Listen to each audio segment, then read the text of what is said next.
ಕರ್ನಾಟಕ ರಾಜ್ಯದ ಹವಾಮಾನ ಮುನ್ಸೂಚನೆ. ನಾನು CS ಪಾಟೀಲ್, ವಿಜ್ಞಾನಿ, ಹವಾಮಾನ ಕೇಂದ್ರ, ಬೆಂಗಳೂರು.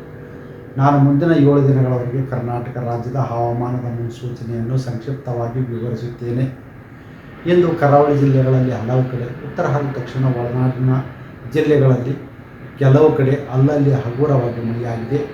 ಪ್ರಮುಖವಾಗಿ ಕದ್ರಾ ಉತ್ತರ ಕನ್ನಡ ಜಿಲ್ಲೆಯಲ್ಲಿ 4 ಸೆಂಟಿಮೀಟರ್, ಸಿದ್ದಾಪುರ ಉಡುಪಿ ಜಿಲ್ಲೆಯಲ್ಲಿ ಕೂಡ 4 ಸೆಂಟಿಮೀಟರ್ ಮಳೆಯಾಗಿದೆ. ಈಗಿರುವ ಹವಾಮಾನದ ಸಿನಾಪ್ಟಿಕ್ ಸ್ಥಿತಿ ಏನೆಂದರೆ, ಬಂಗಾಳ ಉಪಸಾಗರದ ಉತ್ತರ ಭಾಗದಲ್ಲಿ ಒಡಿಶಾದ ಕರಾವಳಿಯ ಹತ್ತಿರ ವಾಯುಭಾರ ಕುಸಿತವಾಗಿದ್ದು, ಅದರ ಜೊತೆಗೆ ಸರ್ಕ್ಯುಲೇಷನ್ನು ಕೂಡ 7.6 ಕಿಲೋಮೀಟರ್ ಎತ್ತರದವರೆಗೆ ಇದೆ.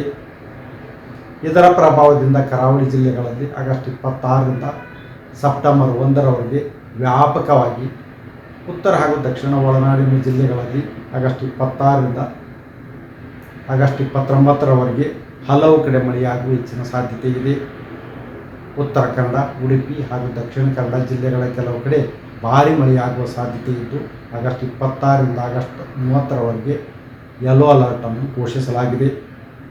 ಬೀದರು, ಕಲಬುರಗಿ, ಯಾದಗಿರಿ, ಶಿವಮೊಗ್ಗ, ಚಿಕ್ಕಮಗಳೂರು, ಹಾಸನ ಹಾಗೂ ಕೊಡಗು ಜಿಲ್ಲೆಗಳ ಕೆಲವು ಕಡೆ ಭಾರೀ ಮಳೆಯಾಗುವ ಸಾಧ್ಯತೆ ಇದ್ದು, ಆಗಸ್ಟ್ 27 ಹಾಗೂ 28ರಂದು ಯೆಲ್ಲೋ ಅಲರ್ಟನ್ನು ಘೋಷಿಸಲಾಗಿದೆ. ಮಳೆಯ ಜೊತೆಗೆ ಗಾಳಿಯ ವೇಗ ಪ್ರತಿ ಗಂಟೆಗೆ 30ರಿಂದ 40 ಕಿಲೋಮೀಟರ್ ಇರುವ ಹೆಚ್ಚಿನ ಸಾಧ್ಯತೆ ಇದೆ.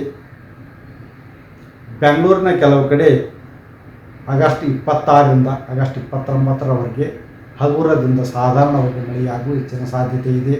Karibasaveshwara agri India private limited ರವರ ನಂಬರ್ 1 ಸ್ಪ್ರಿಂಕ್ಲರ್ ಪೈಪ್. ನಮ್ಮ ಕರ್ನಾಟಕ ರಾಜ್ಯದಲ್ಲಿ ಕಳೆದ ವರ್ಷದ ನೀಟ್ ಮತ್ತು IIT JEE ಪರೀಕ್ಷೆಯಲ್ಲಿ ಸಾವಿರಾರು ಉಚಿತ ಮೆಡಿಕಲ್ ಹಾಗೂ IIT ಸೀಟ್ಗಳನ್ನು ನೀಡಿರುವ ನಮ್ಮ ಹೆಮ್ಮೆಯ ಎಕ್ಸೆಲ್ ಅಕಾಡೆಮಿಕ್ಸ್ ವಿದ್ಯಾಸಂಸ್ಥೆಯಾಗಿದೆ. 1 ವರ್ಷದ ಲಾಂಗ್ ಟರ್ಮ್ ನೀಟ್, CET ಮತ್ತು IIT JEE ದಾಖಲಾತಿ ಪ್ರಾರಂಭವಾಗಿದೆ. ಮೆಡಿಕಲ್ ಅಂದರೆ ಎಕ್ಸೆಲ್, ಎಕ್ಸೆಲ್ ಅಂದ್ರೆ ಮೆಡಿಕಲ್. ನಾನು 86 kg ಇದ್ದವಳು 71 kg ಬಂದಿದ್ದೀನಿ. ವಯಸ್ಸಾದ್ಮೇಲೆ ಸ್ಮಾರ್ಟ್ ಆಗಿ ಕಾಣ್ತೀರಾ ಅಂದ್ರೆ ಜಿನ್ನಿ. 126 kg ವೇಟ್ ಇದೆ. ನಾವು ಈಗ 114 kg ಲೆಕ್ಕ ಬಂದಿದ್ದೀವಿ. ಯಾವುದೇ ಸೈಡ್ ಎಫೆಕ್ಟ್ ಆಗಿಲ್ಲ ನಮಗೆ. 84ರಿಂದ 50 kg ಬಂದೆ. ಆಮೇಲೆ ಸಣ್ಣಗೆ ಫಿಟ್ ಆಗಿದ್ದೀನಿ. ಅದಕ್ಕೆ ನಾನು ಯೂಸ್ ಮಾಡ್ತಾ ಇರೋದು ಜೀನಿ ಸ್ಲಿಮ್.